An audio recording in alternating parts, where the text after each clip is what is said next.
O meu filho sofreu uma tentativa de sequestro, né, na época, na porta da minha casa.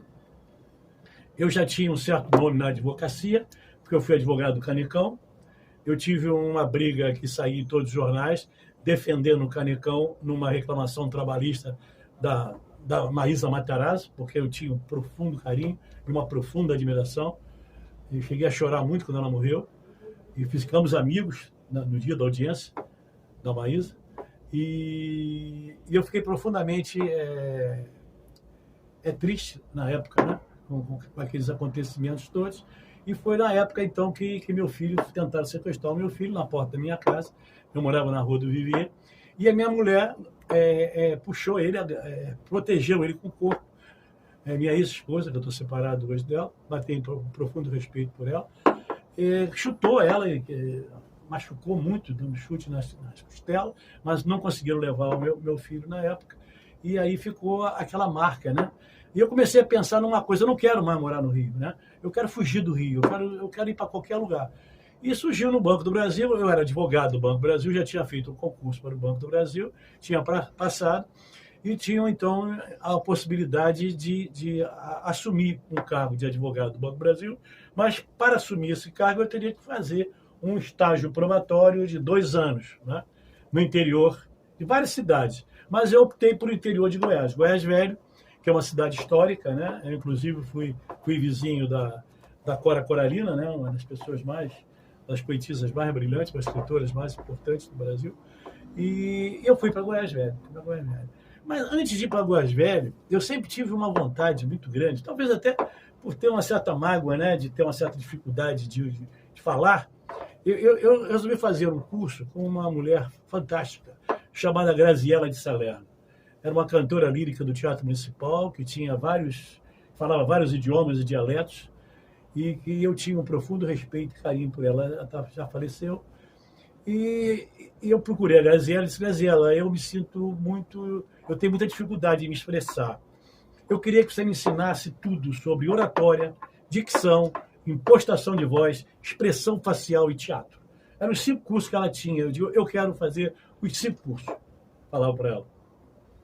E ela virou para mim e disse assim: tudo bem, você vai fazer. Então, eu me preparei para uma advocacia que eu não tinha uma experiência, que era a advocacia criminal. Mas a advocacia criminal sempre foi a paixão dos advogados, né? O júri, a tribuna, né? Mas a advocacia criminal é muito difícil, né? Porque envolve, primeiro, um tempo muito vasto, né? São 4 horas, oratória, réplica, tréplica, aquele negócio todo. Então, é uma advocacia que requer uma habilidade muito grande, um domínio de tribuna muito grande. Eu não tinha isso. O teatro está atrelado a isso? Todos os juristas fazem teatro, ou foi uma opção sua para conseguir fazer o circo, que é, né, o circo aspas, né, que é o advogado com júri? Não está atrelado, mas veja bem, a advocacia criminal, o tribunal de júri, ele é julgado, o julgamento é feito por leigos, né? Leigos. Então, dentro daqueles leigos que não vão examinar muitas vezes o tecnicismo da coisa, né? Quer dizer, a tipificação daquele delito. O auto do processo? O tecnicismo do processo, as provas, aquele negócio todo. Óbvio, eles vão avaliar isso. Mas existe também um lado emocional, né? Então, aquele negócio, se você tiver a capacidade, não é, de influenciar os jurados, não é, com aquela parte emocional, quer dizer, você transmitir àqueles jurados alguma coisa emocional em prol, obviamente, do réu, né? Eu tive algumas histórias interessantes sobre isso, né? Você tem que causar um certo impacto no júri. Eu tive sempre um critério de fazer júri, eu sempre contava uma história. Alô, meus amigos, o momento do business no canal Daniel Dias, de quem ajuda a manter o canal, hein? Claro que eu tô falando do meu amigo, meu irmão, o meu parceiro Carlos. E o que o Carlos tem? Celebridade Motopeças e Borracharia. Tu tem moto? Tem? Então, meu amigo, vai no lugar certo. Celebridade Motopeças e Borracharia, na rua Aristides Lobo, 219, no Rio Comprido, região central do Rio de Janeiro. Aberto todos os dias, de segunda a sábado, das 8 horas às 18 horas. E aos domingos, a única que abre aos domingos, das 9 às 14 horas. O telefone para contato é o 21 979 3863 16, 21 979 3863 16. Fala que assistiu aqui no canal Daniel Dias, vai ganhar um baita de um desconto. Depois dessa história, eu começava a desenvolver um trabalho técnico sobre os autos, sobre as provas compelidas nos autos, né? Mas eu sempre desenvolvia esse trabalho assim de tentar influenciar os jurados dessa forma, né? Com emocional, tá entendendo? Então, depois de eu fazer esses cursos todos, eu lutei para ser transferidos em decorrência desse fato ocorrido da tentativa de sequestro do meu filho, e fui, então, para o interior de Goiás. Ao chegar ao interior de Goiás, eu não tinha prática, né? Eu não tinha prática de júri, mas eu comecei a fazer os júris. Isso em meados de... Mais ou menos 1978, 79. O Rio já está tomando uma proporção de violência. Violência. Você vê que tentaram. Houve, inclusive, uma fase de sequestro e morte. Sequestraram o filho de um amigo meu do Banco do Brasil, e o Marquinhos, não me lembro se era Marquinhos, que apareceu morto. Então, eles sequestravam e matavam as crianças, entendeu? Então, eu fiquei desesperado. Eu não quero mais viver no Rio. Eu quero ir para qualquer lugar. E eu sempre tive um certo carinho pelo estado de Goiás.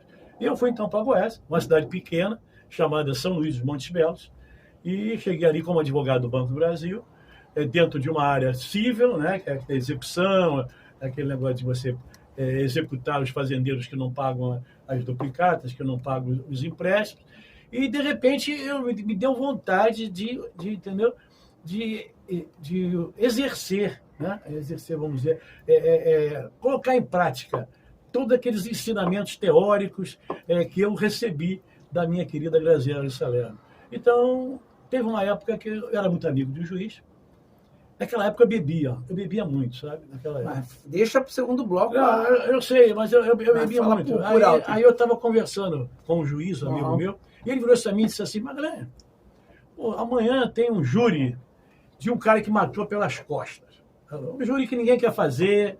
Você é um carioca meio doido assim, tá todo incentivado com a área criminal, quer começar a sua carreira criminal aqui. Era o meu primeiro júri, né? Era o meu primeiro júri. Então, eu gostaria que você fizesse esse júri. Pois eu digo, Benvenuto, o júri é amanhã. Eu não sei nada do processo. Você está me jogando uma bomba na mão. Eu digo, mas eu acredito em você. Nenhum advogado quer fazer esse júri. Eu quero que você faça esse júri amanhã. E nós estávamos, nós dois, bebendo, aquela alegria. Esse juiz era muito meu amigo. E eu peguei e disse, eu vou assumir essa responsabilidade, eu vou fazer esse júri. E fui, sem ver o processo, sem conhecer o processo. Fui para casa, dormi. De manhã, acordei bem cedo, o júri era 1h da tarde, e eu levava mais ou menos 2 horas para chegar no local onde haveria o júri. E eu, antes de me alimentar, antes do almoço, eu comecei a ler um livrinho pequenininho do meu filho, né? Que era a história de um monge budista. E eu estava lendo aquela historinha, aquela coisa só, e fui embora. Ao chegar no júri, eu fiquei impressionado. Tinha gente até no teto, né? Gente demais no teto, porque corria, né?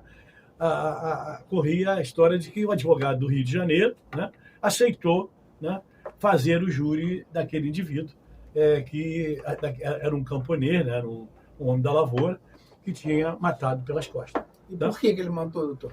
Bom, ele matou pelas costas porque ele foi agredido 2 vezes antes. E na terceira vez ele matou. Eu vou resumir mais ou menos a história para você. Cheguei lá, bati na porta do Benvenuto, que era o juiz, e disse, pelo amor de Deus, você tem gente até no teto.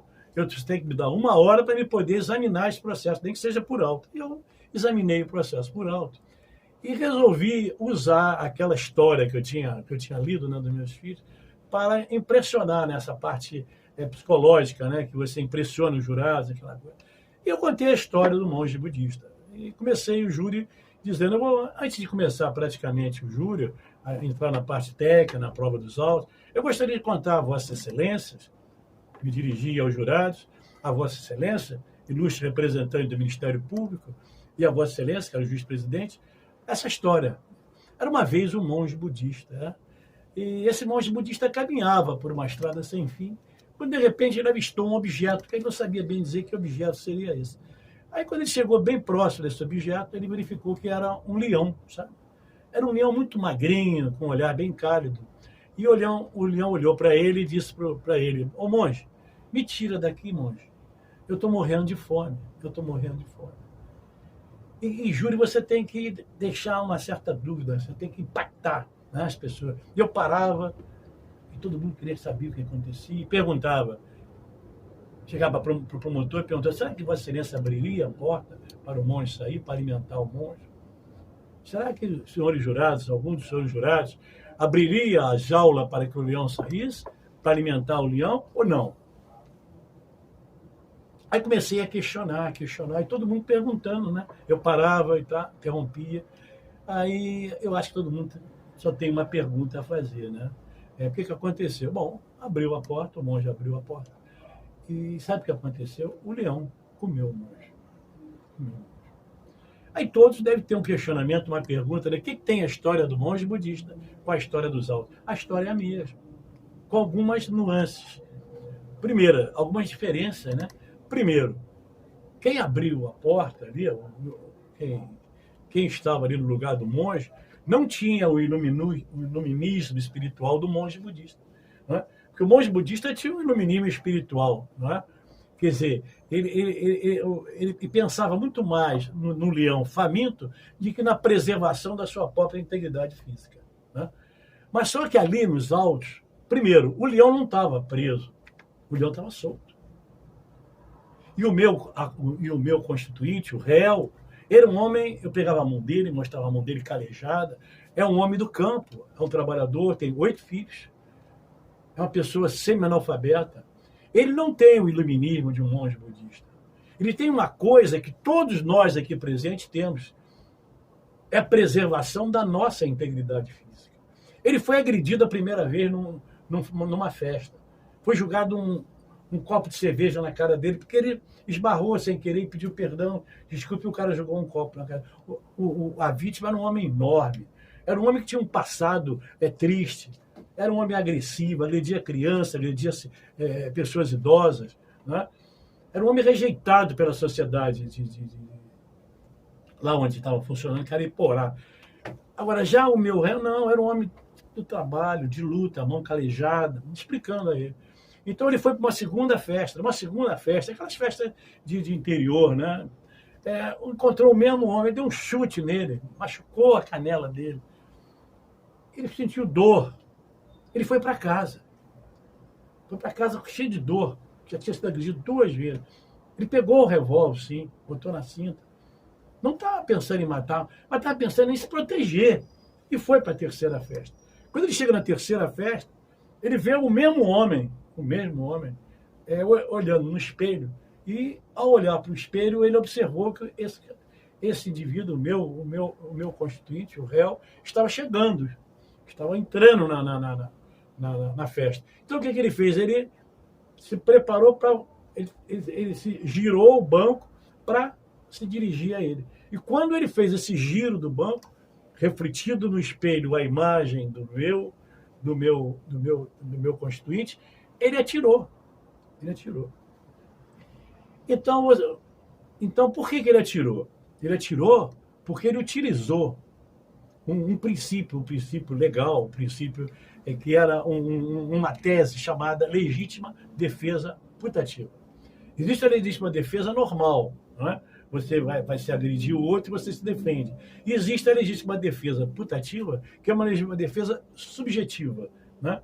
É a legítima defesa subjetiva. É que as circunstâncias evidenciam a possibilidade de uma pretensa agressão. Você chega para o outro e diz assim: olha, se eu encontrar na rua com você, eu vou te matar. Eu vou te agredir. Aí você chega na rua e encontra com essa pessoa. Nelson Gria, que foi um grande jurista, dá o exemplo do lenço. Você encontra com esse pretenso agressor na rua, ele tenta puxar um lenço. Quer dizer, ele não vai agredi-lo, ele vai apenas puxar um lenço. Mas existe uma possibilidade, né, de ele te matar, porque ele já tinha dito antes, né, a viva voz, que a próxima vez que ele se encontrasse na rua, ele ia te matar. Então foi exatamente o que aconteceu ali. Aconteceu ali exatamente isso. Quer dizer, já houve 2 agressões, é óbvio que haveria a possibilidade de uma terceira agressão. Ele, então, se defendeu usando a legítima defesa putativa, que é um princípio, era consagrado na época. Eu não sei hoje, atualmente, qual é o conceito, qual é o posicionamento jurisprudencial a respeito dessa matéria, mas na época essa tese prevalecia. Ele eliminou. E aí, no Porque júri, atualiza muito, né? exatamente, há modificações, não é? Porque a jurisprudência ela é dinâmica, ela é cíclica, né? Ela modifica. Não é? Ela modifica. Por isso que eu digo, hoje eu não sei o entendimento, porque eu estou afastado da área criminal há muitos anos. Né? Essa experiência que eu estou relatando é uma experiência de muitos anos atrás. E em júri tem uma coisa muito interessante. Se você não souber responder uma pergunta do promotor, por exemplo, você pode perder o júri. Portanto, você aí não vai matar ninguém assim achando que vai contar com o doutor aí, que ele está afastado. Estou afastado. Pelo amor de Deus, hein? Eu me lembro que o representante do Ministério Público chegou para mim e falou assim: doutor, o senhor me permite uma parte? Se você não permitir também é uma coisa indelicada, né? Não. Por que o seu cliente, quando viu a vítima, por que ele não recuou, foi embora? Por que ele puxou a arma e atirou? Se você me responder isso, eu estou satisfeito. Aí veja bem, o que é o júri, né? Como é que o júri é difícil, como é que o júri tem uma complexidade muito grande. Se você não tiver um raciocínio muito rápido, você perde o júri, né? Ali era um momento que eu tinha que decidir, né? Como é que eu vou responder esse questionamento, né? Aliás, muito inteligente na época, né? Aí eu virei para eles, pensei, né? A coisa tem que fluir rapidamente, o raciocínio tem que estar a 1000, entendeu? O júri te dá uma flexibilidade de raciocínio fantástica, fantástica. Naquele tempo eu tinha 40 anos, 30 e poucos anos, né? Jovem ainda, né? Aí eu virei para ele e disse: Excelência, sabe por quê que o meu cliente não voltou, não foi embora? Porque ele usou de uma prerrogativa constitucional, que é o direito de ir e vir. Por isso que ele não voltou. Ele exerceu essa prerrogativa. Ele não ia se oferecer para ser agredido pela terceira vez. Ele tinha duas situações. Ou se apresenta para ser agredido novamente, ou foge, ou recua. Não, ele não quis recuar. Ele usou a prerrogativa e caminhou. E o indivíduo podia olhar para ele e caminhar para outro lugar, mas não, resolveu virar-se para ele. Para quê? Obviamente, para agredi-lo pela terceira vez. Então, ele eliminou o seu pretenso agressor.